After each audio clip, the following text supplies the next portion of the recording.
Meu nome é Sônia, tenho 60 anos. E eu nunca imaginei que um dia teria coragem de contar isso. Mas chegou a hora. Porque viver com esse peso calado por tanto tempo dói mais do que as lembranças. Eu fui uma criança do interior, criada numa casinha simples de barro, numa família numerosa.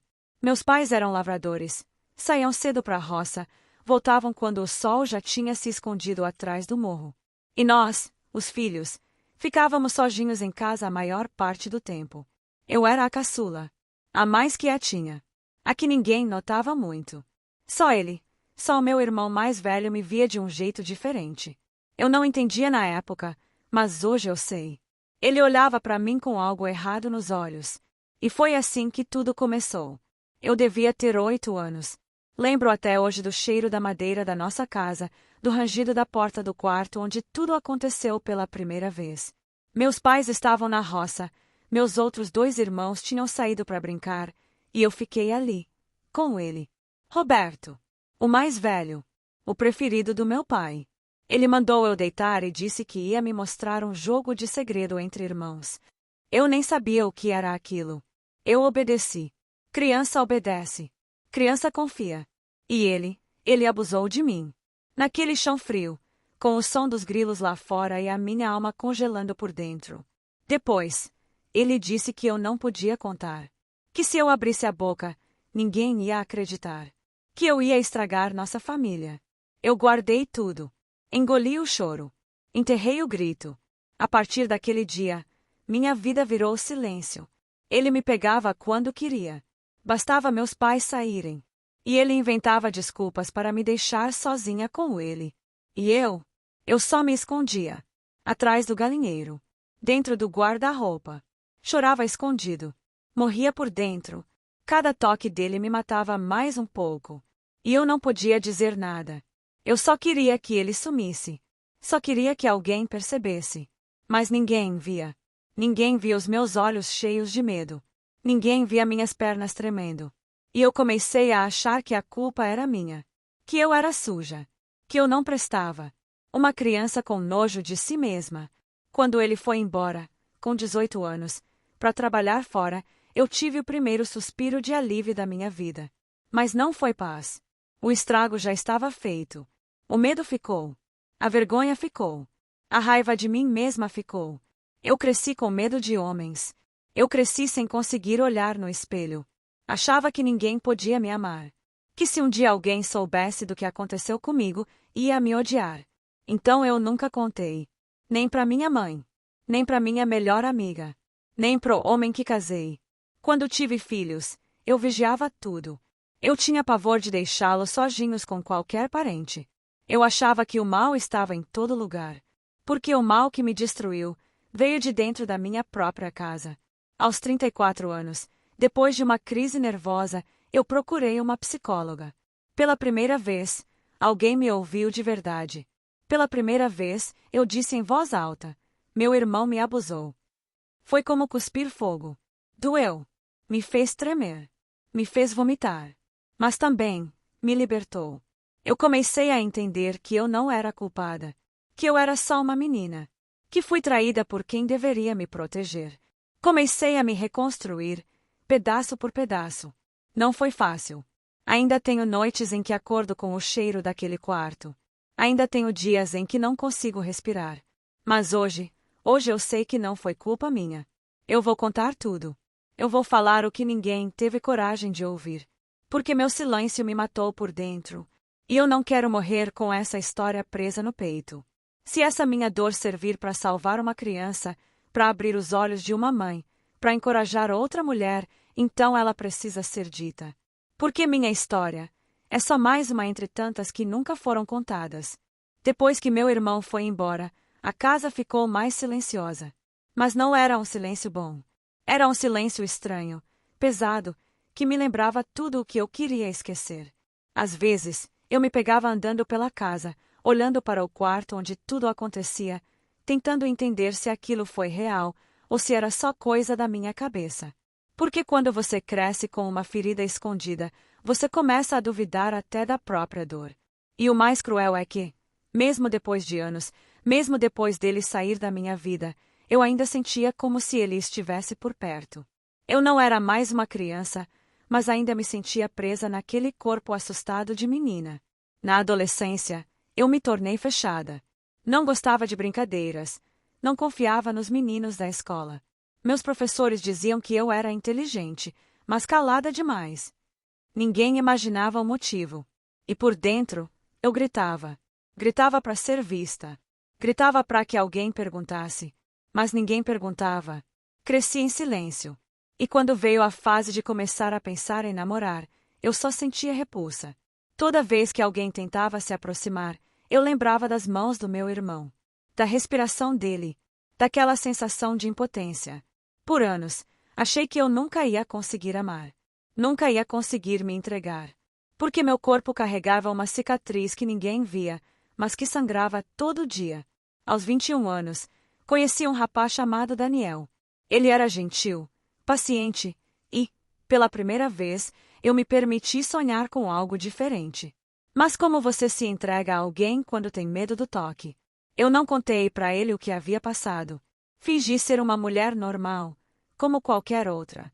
Mas nas noites de intimidade, eu travava, chorava. E ele não entendia. Achava que eu não o amava. E eu, com medo de perdê-lo, continuei calada. Fingi prazer. Fingi força. E isso me destruía por dentro. Casei com ele, tive 2 filhos, mas sempre carregando um fantasma dentro de mim. Um segredo sujo que me fazia sentir como uma impostora. Como se eu não merecesse aquela família linda que construí. Meu irmão? Ele seguia a vida. Virou pai. Foi elogiado por todos como homem de bem. Irmão trabalhador. E cada vez que eu o via nos almoços de família, me doía. Porque ele sorria como se nada tivesse acontecido. E eu precisava esconder meu tremor, meu enjoo, meu ódio. Me sentava à mesa com ele por amor aos meus pais, mas por dentro, eu morria. Ninguém sabia. Ninguém desconfiava. Porque o abusador nem sempre é um monstro de aparência. Às vezes, ele é o filho querido, o irmão mais velho, o que ajuda em casa, o que todo mundo admira. E a vítima é a que parece fraca, instável, sensível demais. A sociedade não gosta da dor silenciosa.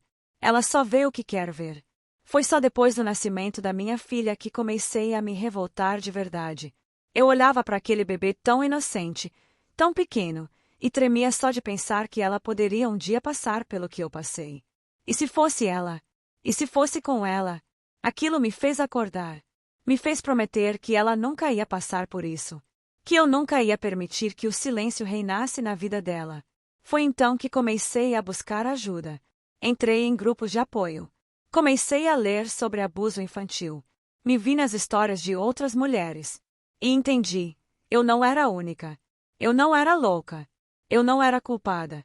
Mas para me curar de verdade, eu precisava encarar meu passado. Precisava dizer em voz alta o nome do meu agressor. Precisava dizer: Asterisco foi meu irmão. E ele roubou minha infância. Asterisco foi aí que a terapia entrou na minha vida. Doeu lembrar. Doeu reviver. Mas cada sessão foi como tirar um tijolo da parede que me mantinha presa.